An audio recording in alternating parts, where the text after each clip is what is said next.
सर्वेभ्यः नमस्काराः। श्रूयते वा? श्रूयते भगिनी, नमस्ते। आरम्भं कुर्मः वा? मङ्गलं आं वदामः। येनाक्षरसाम्नायम् अधिगम्य महेश्वरात् कृत्स्नं व्याकरणं प्रोक्तं तस्मै पाणिनये नमः। येन धौता गिरः पुंसां विमलैः शब्दवारिभिः तमश्चाज्ञानजं भिन्नं तस्मै पाणिनये नमः। वाक्यकारं वररुचिं भाष्यकारं पतञ्जलिं पाणिनिं सूत्रकारं च प्रणतोऽस्मि मुनित्रयम्। विहान् पाठयामि, अनुवदति वा? आं भगिनि। इच्छा इच्छा इच्छा अप्रत्ययात् अप्रत्ययात् अप्रत्ययात् पुरोश्च हलः गुरोश्च हलः गुरोश्च हलः सिद्धिदादिभ्योऽङ् षिद्भिदादिभ्यों चिन्ति पूजिकथिकुम्बिचर्चश्च चिन्तिपूजिकथिकुम्बिचर्चश्च आतश्चोपसर्गे आतश्चोपसर्गे न्यासश्रन्थो युच न्यासश्रन्थो युच रोगाख्यायां वुल्बहुलम् रोगाख्यायां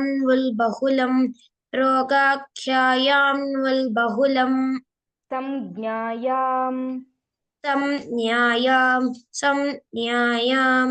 विभाषाख्यानपरिप्रश्नयोरिञ्च विभाषाख्यानपरिप्रश्नयोरिञ्च पर्यायार्हणोत्पत्तिषुण्वुच पर्यायार्हणोत्पत्तिषुण्वुच आक्रोशेनन्यनिः आक्रोशेनन्यनिः कृत्यल्युटो बहुलम् कृत्यल्युटो बहुलम् नपुंसके भावेक्तः नपुंसके भावेक्तः युट्च ल्युट्च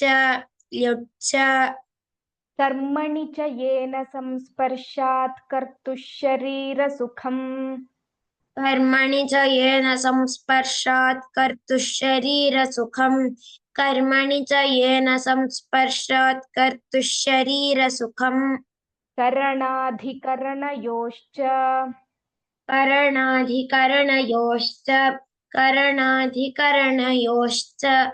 पुंसि संज्ञायां घः प्रायेण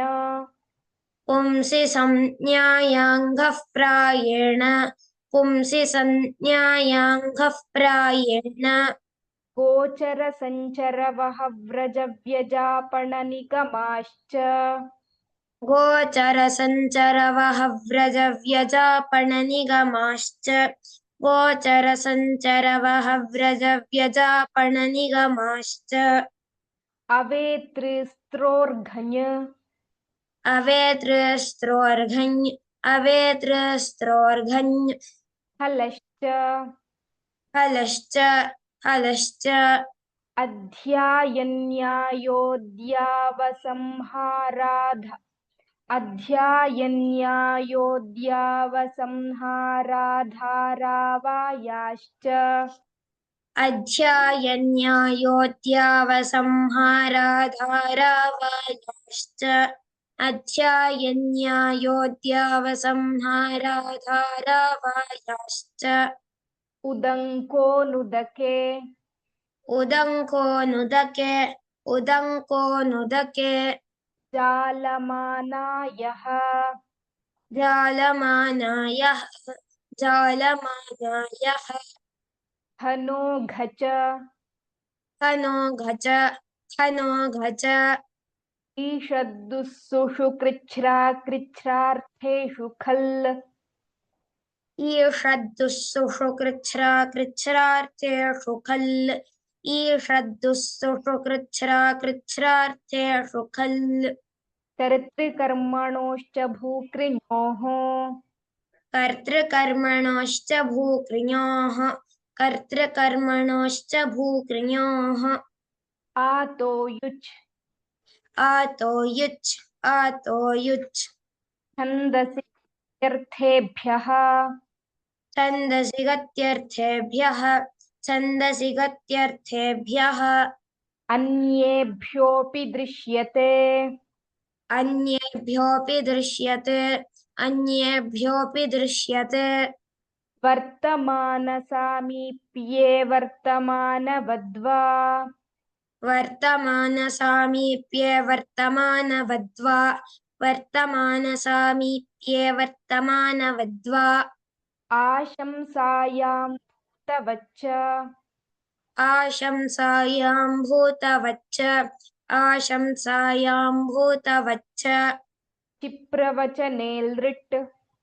क्षिप्रवचने लृट् क्षिप्रवचने लृट्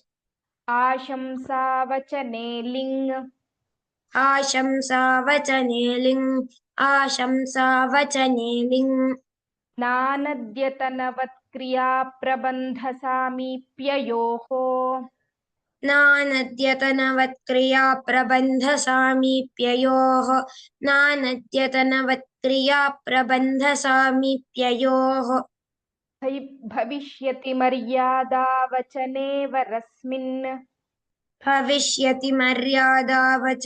वरस्मिन्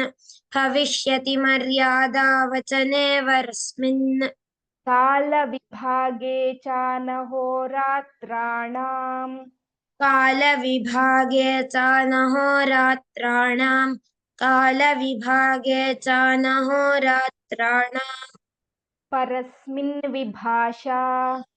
परस्मिन् विभाषा परस्मिन् विभाषा लिङ् निमित्ते लृङ्क्रियातिपत्तौ लिङ्निमित्ते लृङ्क्रियातिपत्तौ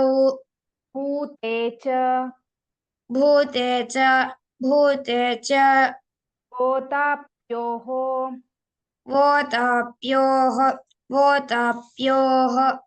गर्हायां लडपि जात्वोः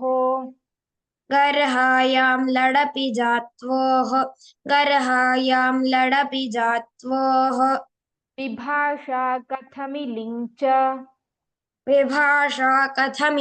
च विभाषा कथमिलिङ् च किं वृत्ते लिङ् लृटौ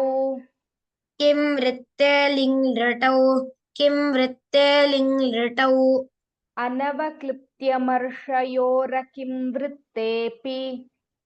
अनवक्लिप्त्यमर्षयोरकिं वृत्तेऽपि अनवक्लिप्त्यमर्षयोरकिं वृत्तेऽपि किङ्किलास्त्यर्थेषु लृट्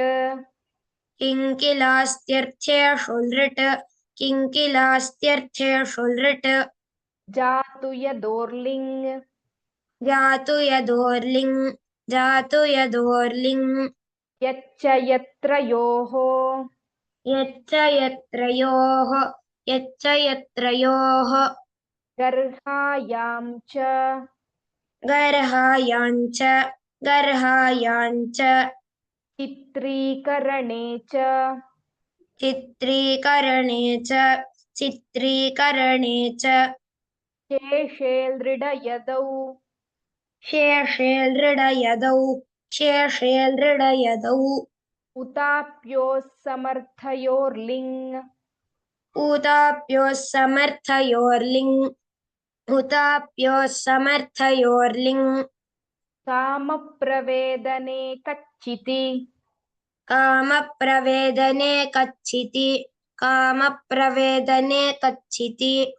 सम्भावनेलमिति चेत् सिद्धाप्रयोगे सम्भावनेलमिति चेत् सिद्धाप्रयोगे संभावने लमिति चेत् सिद्धाप्रयोगे विभाषा धातौ संभावनवचने यदि विभाषा धातौ संभावनवचने यदि विभाषा धातौ संभावनवचने यदि हेतुहेतुमतोर्लिङ् हेतुहेतुमतोर्लिङ् इच्छार्थेषु लिङ् लोटौ इच्छार्थेषु लिङ् लोटौ समानकर्तृकेषु तुमुन् समानकर्तृकेषु तुमुन् लिङ् च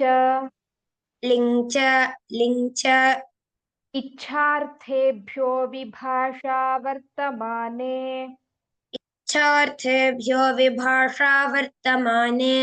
इच्छार्थेभ्यो विभाषा वर्तमाने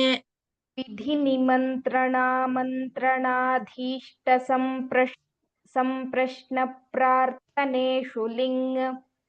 विधिनिमन्त्रणामन्त्रणाधीष्टसम्प्रश्नप्रार्थनेषु लिङ्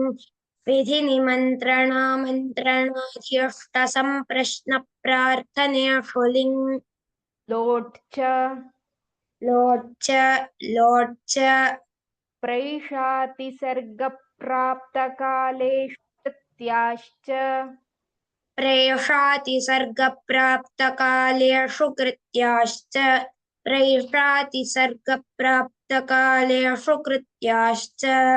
लिङ् चोर्ध्वमौहूर्तिके लिङ् चोर्ध्वमौहूर्तिके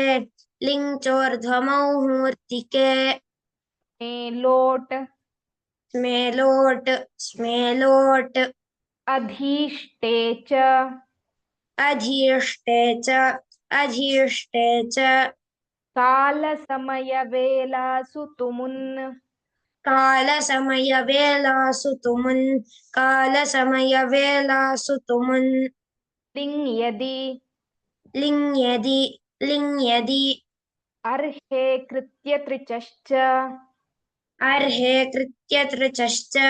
अर्हे कृत्यतृचश्च आवश्यकाधमर्ण्ययोर्निनिः आवश्यकाधमर्ण्ययोर्निनिः कृत्याश्च शकिलिङ् शकिलिङ् च आशिषिलिङ् लोटौ आशिषिलिङ् लोटौ तिक्तौ च संज्ञायाम् तिक्तौ च संज्ञायाम्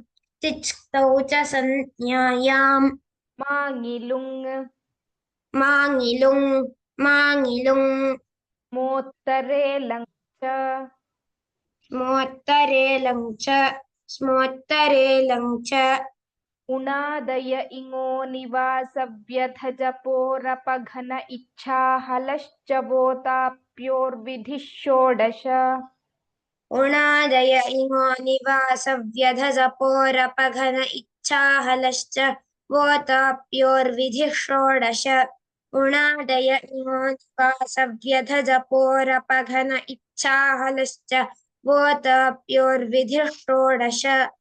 इति पाणिनीयसूत्रपाठे तृतीयाध्याये तृतीयः पादः इति पाणिनीयसूत्रपाठे तृतीयाध्याये तृतीयः पादः इति पाणिनीयसूत्रपाठे तृतीयाध्याये तृतीयः पादः अद्य अत्र पाठः समाप्तः अग्रे अभ्यासं कुर्मः अभ्यासकक्ष्याम् अनुवर्तयामः इदानीम् आदितः तृतीयाध्यायस्य आदितः अभ्यासः भविष्यति अस्तु जानकी जयराम महोदय वदति वा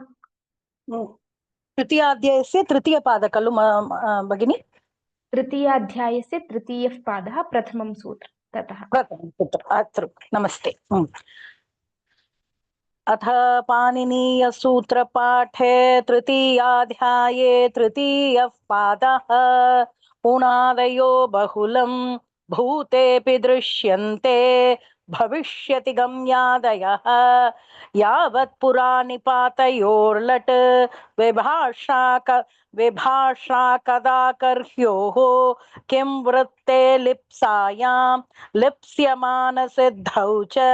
लोडर्थलक्षणे च लिङ्चोर्ध्वमौहूर्तिके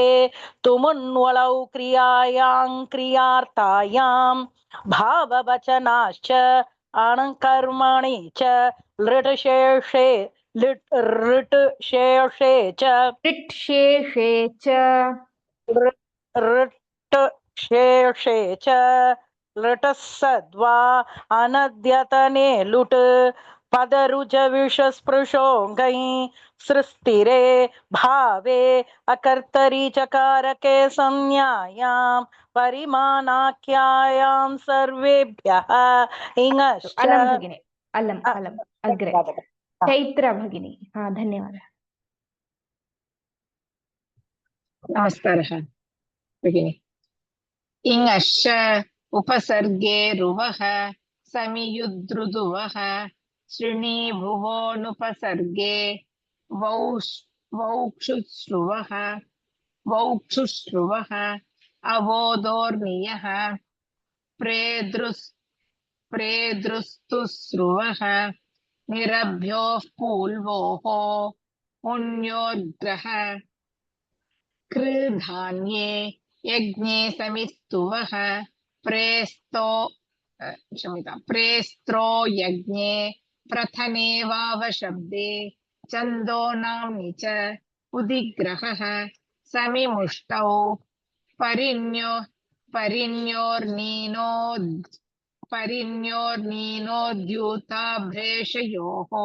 परिण्योर् भगिनीतोपेकवारं परिण्योर्नीणोर्द्यूताभ्रेषयोः द्यूताभ्रेषयोः पुनः एकवारं वदामि परिण्योर्नीनोर्द्यूताभ्रेषयोः परावनुपात्यय इनः व्युपयोश्येतेः पर्याये हस्तादाने चेरस्तेये अस्तु भगिनी अलम् इदानीं श्यामला भगिनी भगिनी एकः सन्देहः अद्यतनपाठे 250 सूत्रे रेकार्ड् मध्ये किञ्चित् भिन्न एकवारं अध्यायन्यायो 122 अध्यायन्यायोऽध्यावसंहारा धारावायाश्च तत्र रेकार्डिङ्ग्स् अस्ति किल अत्र आडियो अस्ति तस्मिन् किञ्चित् भेदः दृश्यते वाट्सप् गणमध्ये रेकार्डिङ्ग् एव आडियो तदेव वयं स्वीकुर्मः इति महोदयेन उक्तमस्ति अध्यायन्यायोऽध्यावसंहाराश्च इति अस्ति आडियो मध्ये संहाराश्च इति अस्ति वा आम् अस्तु भगिनी तथैव स्वीकुर्मः अध्यायन्यायोऽध्यावसंहाराश्च इति आम् अस्तु सम्यक् तदेव भवतु अस्तु धन्यवादः पद्मावती भगिनी आम् महोदय श्यामला नमस्ते नमस्ते नमस्ते नमस्ते भगिनी निवासचिति शरीरोप समाधानेष्वादेश्च कः संघे चानौ तर दर्ये कर्मभ्यति संघे चानौत्तरा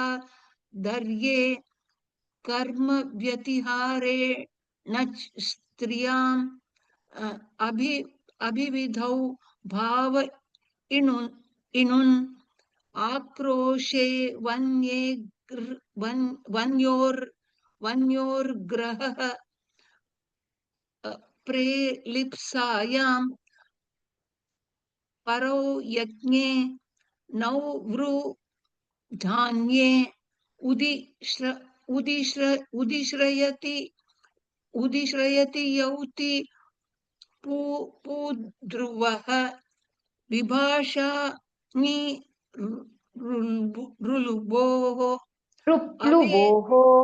विभाषाङि sorry okay sorry विभाषाङिरुप्लुवोः अवेग्रहो वर्षप्रतिबन्धे प्रेवणिजां रश्मौ च वृणोतेराच्छादने परो भुवो वज्ञाने एरच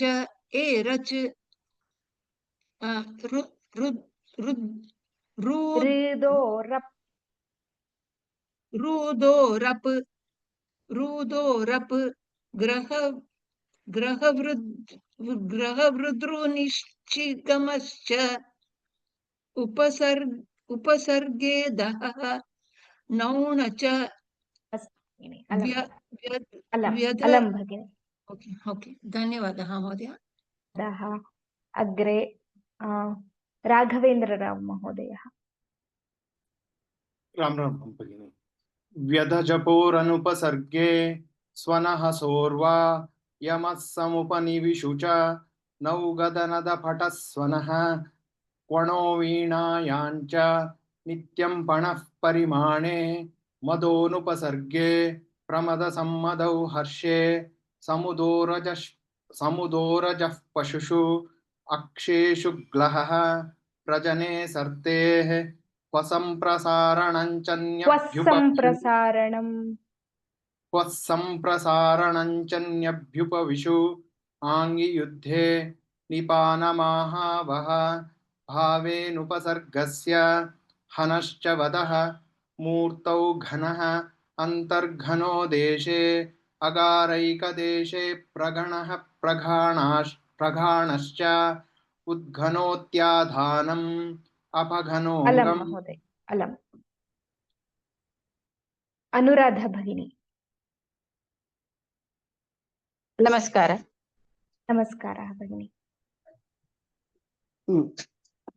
अपघनोऽङ्गम् करणे यो विदृशु स्तम्भे च परौघः उपघ्न आश्रये सङ्घौधौ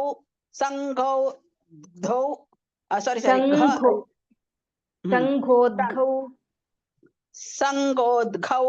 गणः प्रशंसयोः गणप्रशंसयोः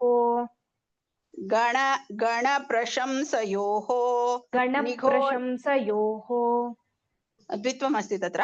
गणः प्रशंसयोः उपध्मानिः गणः नास्ति, गणः प्रशंसयोः इति नास्ति, गणप्रशंसयोः निघो निमितं डवित् त्रिः द्वितः त्रिः। Same, this one I read, I think. Again, I'm making the same mistakes. Dvitah trihi, tvitothuch, yaja yacha yata vicha pracha raksho nang, swapo nan, upasarge ghokihi, karmanyadhikarane cha, striyangtin, staga papacho bhave, मंत्रे Vrushesh पच मनविद भूवीरा उदात्तः ऊति यूति जूति साति हेति कीर्तयश्च व्रजयजोर्भावे क्यप् संज्ञायां समजनिषद निपत मनविद शुइं शीं भ्रूयिणः क्रुयश्च च इच्छा। अलं भगिनी, सम्यक् पठितम्। अग्रे पद्मावती भगिनी, भवत्या पठितं वा? न पठितवती इदानीं। भगिनी आदितः अथ पाणिनीयसूत्रपाठे तृतीयाध्याये तृतीयः पादः उणादयो बहुलं भूतेऽपि दृश्यन्ते भविष्यति गम्यादयः यावत् पुरा निपातयोर्लट् विभाषा कादकर्ह्योः कदाकर्ह्योः विभाषा कदाकर्ह्योः किं वृत्ते लिप्सायां लिप्स्यमानसिद्धौ च लोडट्टलक्षणे च लिङ्चोर्त्वमौहूर्तिके तुमुन्वुलो क्रियायां क्रियार्थाया तुमुन्वुलौ क्रियायां क्रियार्थायां भाववचनाश्च अण्कर्मणि च लुट्शेषे च लुटः सद्वा अनद्यतने लुट् पदरुज भगिनी पूर्वं लृटस्सद्वा लू नास्ति भगिनी लू हा लृटस्सद् एवम् लुटस् ऋकारमस्ति लुटस्सद्वा अनद्यतने लुट् पदरुज विषस्पृशो घै श्रुस्थिरे भावे अकर्तरि चकारके संज्ञायां परिमाणाख्यायां सर्वेभ्यः इयश्च उपसर्गेरुव अलं भगिनी सुब्बराव महोदयः आं महोदय नमस्कारः नमस्कारः इङश्च इत्यतः ओके महोदय इङश्च उपसर्गेरुवः समियूद्रुदुवः श्रीणीभुवोनुपसर्गे वौक्षुस्रुवः अवोदोर्नियः प्रेद्रुस्तुस्रुवः निरभ्यो प्लुवोः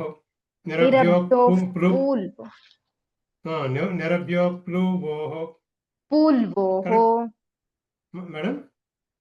निरभ्योः पूल्वोः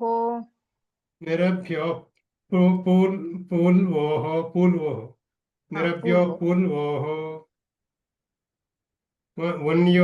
वन्योर्ग्रह क्रोधान्ये यज्ञे समिस्तुवः प्रेस्त्रो यज्ञे प्रथने वावशब्दे छन्दो नाम्नि च उदिग्रहः समिमुष्टौ परिण्योर् निनोर् प्रेषयोः परावनुपात्यय इनः व्यपयोः शेते पर्याये हस्तादाने चेरस्तेये निवासचिति ओके महोदय सम्यक् पठितम्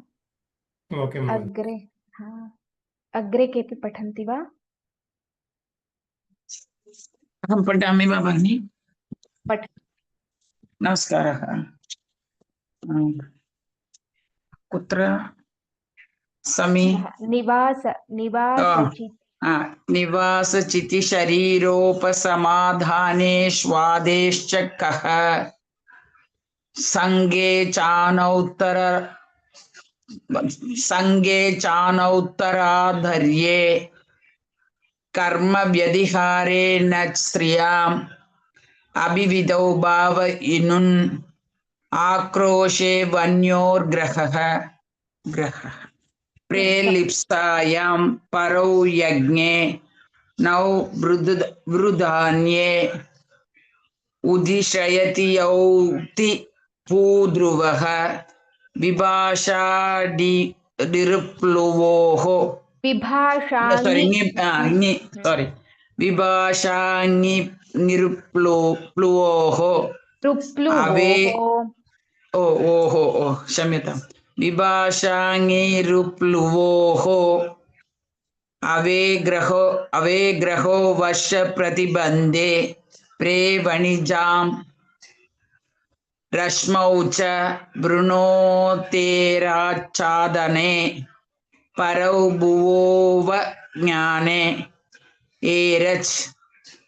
रुधोरप् ग्रहवृदुनिश्चि गमश्च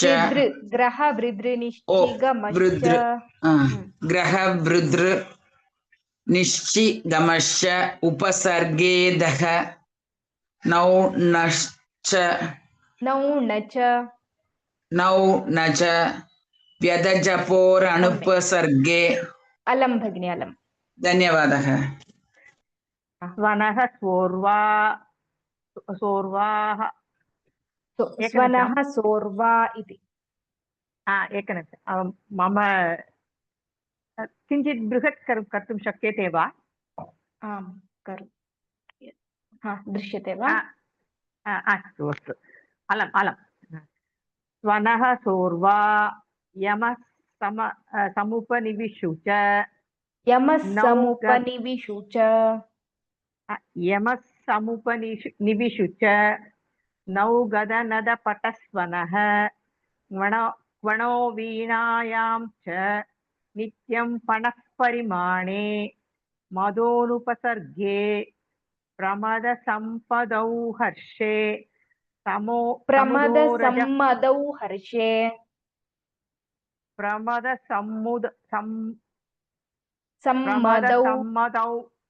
प्रमदसम्मदौ हर्षे समुधोरजः पशुषु अक्षेषु ग्लहः प्रजने सर्तेः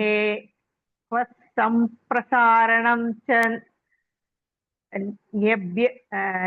न्यभ्युपविशु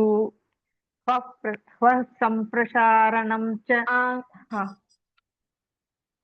स्वसम्प्रसारणं च न्यभ्युपविशु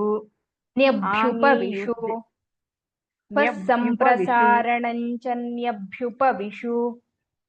स्वसम्प्रसारणं च न्यभ्युपविशु न्यभ्युपविशु आनीयुद्धे निपानमाहावः भावेनुपसर्गस्य हनश्च वदः मूर्तौ घनः अन्तर्घनो देशे अघारैकदेशे क्षम्यताम् अघारैक्यदेशे प्रगाणश्च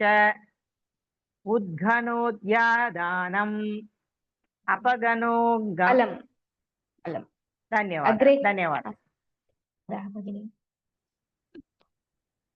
अपघनोऽङ्गं करणेयो विदृशु स्तम्भे कच परोघः उपघ्न आश्रये सङ्गोद्गौ गणप्रशंसयोः निघो निमित्तं द्वितः क्रिः त्वितोत्थुच् यजयाचयत विच्छ प्रच्छ रक्षो नङ् स्वपोनन् उपसर्गे गोः किः कर्मण्यधिकरणे च स्त्रियाङ्क्तिन् स्तागापापचो भावे मन्त्रे वृषेशपचमनविद भूवीरावुदात्तः ऊति जूति साति हेति कीर्तयश्च व्रजयजोर्भावे क्यप् संज्ञायां समज निषद निपतमनविद शुईशीं भ्रूयिणः कृयश्च च इच्छा अलम् अलम्। धन्यवादः महोदय। अतः पाणिनीयसूत्रपाठे तृतीयाध्याये तृतीयः पादः उनादयो बहुलं भूतेभिः दृश्यन्ते भविष्यति गम्यादयः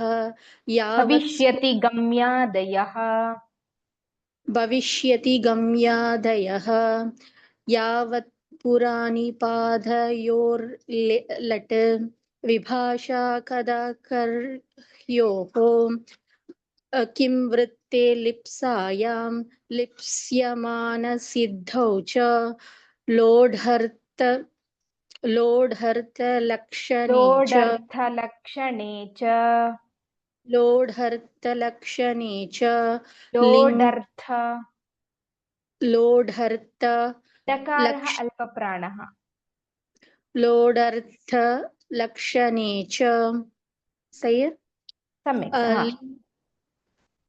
लिङ् शोर्ध्वमौ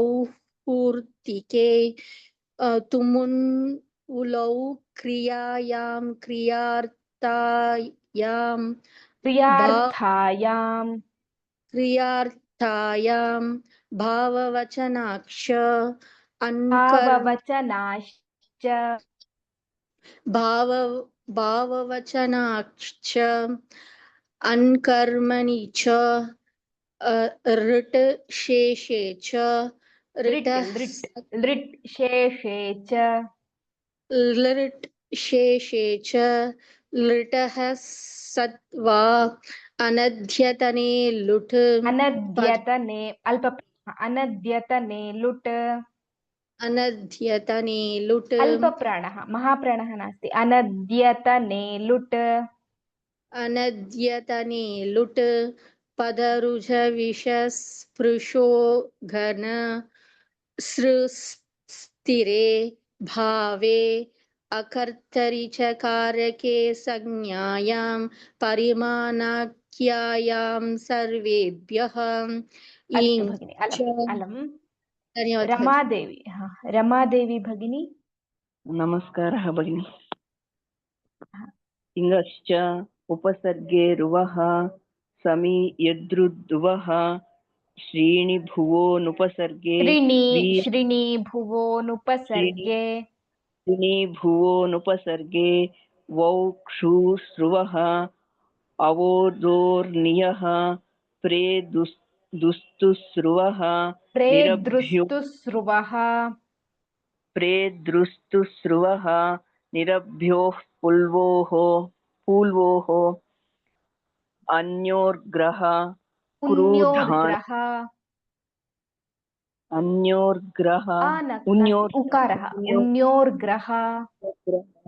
क्रूधान्ये आगे करो एकवारम् उन्योर्ग्रह क्रूधान्ये यज्ञे समिस्तुवः प्रेस्त्रो यज्ञे प्रथने वावशब्दे छन्दो नाम्नि च उदिग्रहः समिमुष्टौ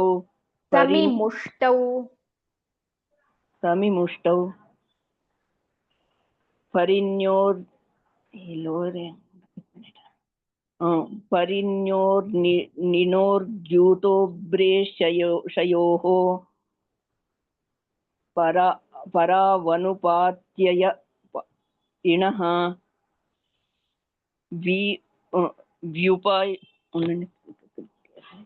उपयोष्येते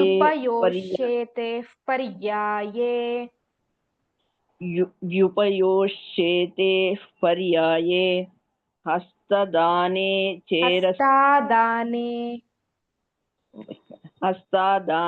चेरस्तेये निवासचिति समाधानेष्वदेश्चकः अस्तु अलम् अलम् अग्रे केपि पठन्ति वा निवासचिति ततः एव पठतु निवासचिति शरीर उपसमाधानेषु आदेः च कः समाधानेष्वादेश्चकः संघे चानोत्तराधर्ये कर्मव्यतिहारे नच् स्त्रियाम्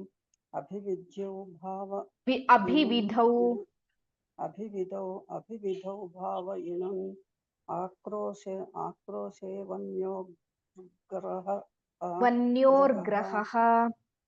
वन्योर्ग्रहः प्रेलिप्सायां परौ यज्ञे नो वृद्धान्ये उदिश्रयति श्रयति यौति पूद्रुवः विभाषाङ्गि कृप्लुवोः अवेग्रहो वर्षप्रतिबन्धे प्रे वणिजां रश्मौ च वृणोतेराच्छादने परो भुवो ज्ञाने परश्च एरच एरच एरच रुदोरप गृहवृद्रु निश्चिगमश्च उपसर्गेदः नौ न च यथजपोरनुपसर्गे स्वर्ज अस्तु भगिनि स्वनः अलम् पूर्वा अलम् धन्यवादाः धन्यवादाः भगिनी अहं इदानीं पठामि भगिनी हा पठतु पठतु भगिनि हा इदानीमेव अन्म्यूट् कर्तुं शक्यते भगिनी क्षम्यताम् अस्तु व्यधजपोरनुपसर्गे इत्यतः अनुपसर्गे स्वनः सोर्वा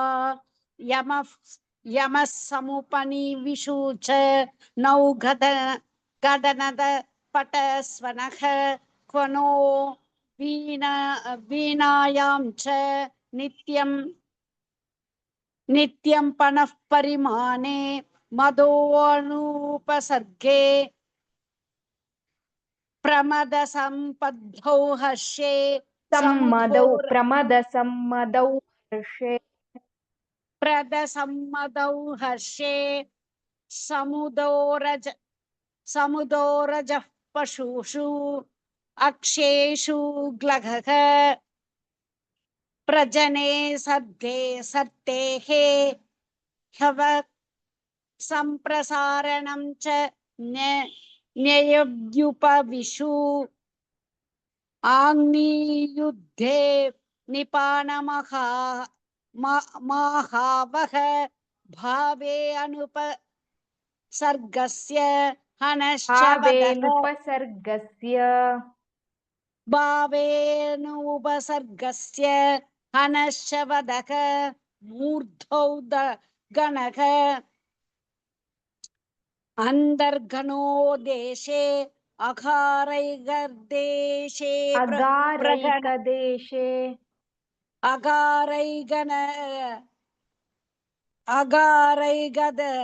गदेशे प्रघनः प्रागाणश्च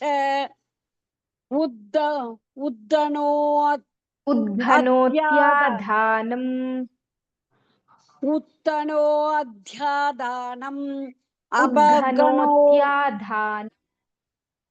भगिनी उद्दनोध्यादानम् अपगनो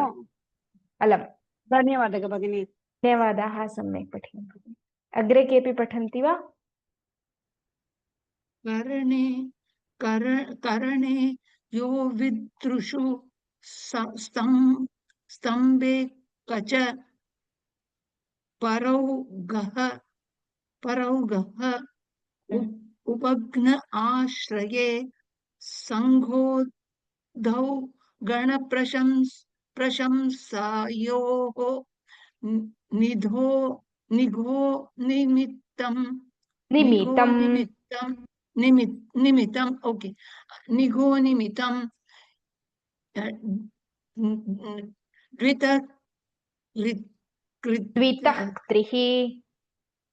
द्वितक्रिः त्विदो तुच् त्वितोथुच् यजयाचयत विच्छप्रच्छरक्षोणं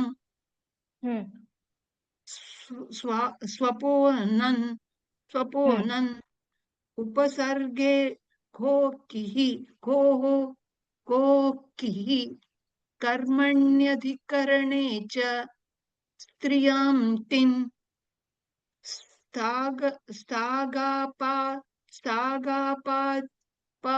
पापचो भावे मंत्रे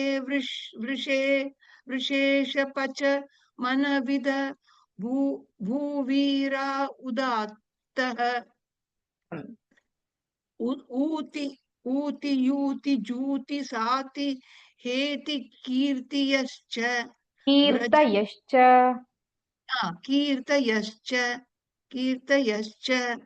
व्रजयजोर्भावे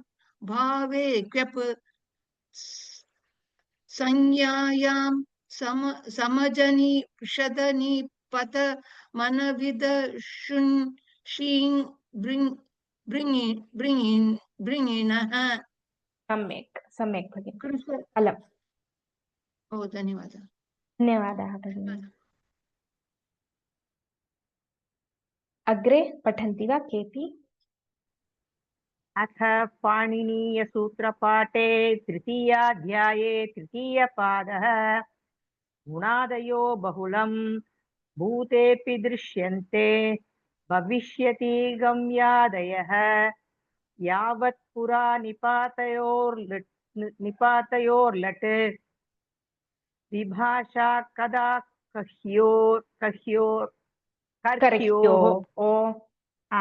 विभाषा कदा कर्ह्योः किंवृत्ते लिप्स्यमानसिद्धौ च लोडर्थलक्षणे च लिङ् चोर्ध्वमौहूर्तिके लिङ् चोर्ध्वमौहूर्तिके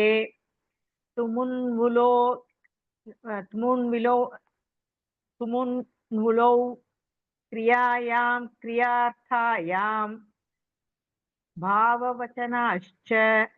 अण्कर्मणि च लृट् शेषे च लिटस्सद्वा अनद्यतने लुट् पदरुजविष संपृशो गै पदरुजविषस्पृशो घञ् पदरुजविषस्पृशो गै स्थिरे भावे अकर्तरि च कारके संज्ञायां परिमाणाख्यायां सर्वेभ्यः अलं भगिनि धन्यवादः मया पठामि वा? हा भवती पठतु भगिनि इडश्च इङश्च नकारः इङश्च नकारः इङश्च उपसर्गे रुवः समेयुद्रुदुवः श्रीणी भुवोनुपसर्गे वौक्षुश्रुवः अवोदोर्नियः प्रेद्रुस्तुस्रुवः निरभ्यो पुल्वोः निरभ्योः पूल्वोः उन्योर्ग्रहः तावदेव भगिनि उन्योर्ग्रह क्रूधान्ये यज्ञे समिस्तुवः प्रेस्त्रो यज्ञे प्रथने वावशब्दे छन्दो नाम्नि च उदिग्रहः समे मुष्टौ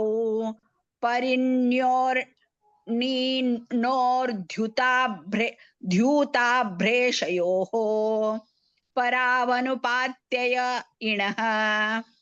व्यूपयोः शेतेः पर्याये हस्तादाने चेरस्तेये अलं भगिनि सम्यक् पठितं धन्यवादः अन्ये केपि पठन्ति हा पठतु भगिनि हा जानकी भगिनी पठतु धन्यवादः भगिनि निवासचिति शरीरोपसमाधानेष्वादेश्चकः निवासचिति शरीरोपसमाधानेष्वादेश्चकः संघे चानौतराधर्ये कर्म व्यतिहारेण स्त्रियाम् अभिविधौ भाव इणुन् आक्रोशे वन्योर्ग्रहः प्रेलिप्सायां परौ यज्ञे नौवृधान्ये उदिश्रयति यौति पूध्रुवः विभाषाङ्गिरुप्लुवोः अवेग्रहो वर्षप्रतिबन्धे वणिजां रश्मौ च वृणोतेराच्छादने परौ भुवो वज्ञाने एरच रुधोरप ग्रहवृद्रनिश्चिगमश्च उपसर्गे दः नौ णच अस्तु भगिनि अलं सम्यक् पठितं धन्यवादः अहं पठामि वा? हा व्यधज पूरनुपसर्गे स्वनः सोर्वं यमः समुपनिविशु च नौगदनपटस्वनः नौगदनदपठस्वनः नौगदनधपटस्वनः क्वनो वीणायां च नित्यं पनः परिमाणे मदोनुपसर्गे प्रमथसम्मधौ हर्षे प्रमदसम्मदौ हर्षे प्रमथसम्मधौ हर्षे अल्पप्राणः दकारः सम्मदौ हर्षे प्रमथसमधौ हर्षे समुदोरजः पशुषु अक्षेषु ग्लहः प्रजने सर्तेः हुवः सम्प्रसारणं च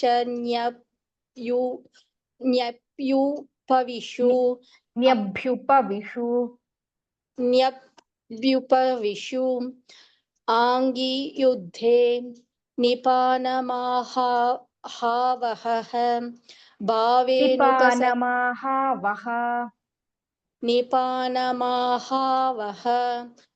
भावेनुपसर्गस्य हनश्च वदः मूर्धौ घनः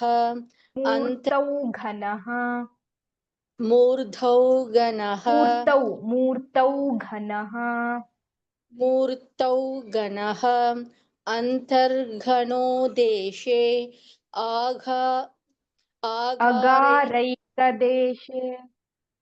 अघारैकदेशे प्रहनः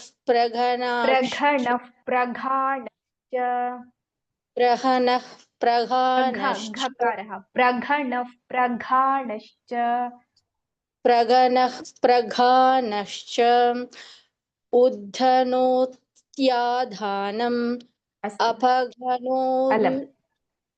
धन्यवादः भगिनि। अस्तु, अद्य अत्र कक्ष्यां समापयामः।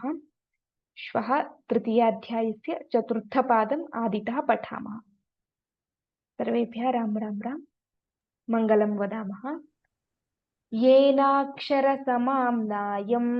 अधिगम्य महेश्वरात् कृष्णं व्याकरणं प्रोक्तं तस्मै पाणिनये नमः। कृत्स्नं व्याकरणं प्रोक्तं तस्मै पाणिनये नमः। येन धौता गिरः पुंसां विमलैः शब्दवारिभिः तमश्चाज्ञानजं भिन्नं तस्मै पाणिनये नमः। वाक्यकारं वररुचिं भाष्यकारं पतञ्जलिं पाणिनिं सूत्रकारं च प्रणतोऽस्मि मुनित्रयम्।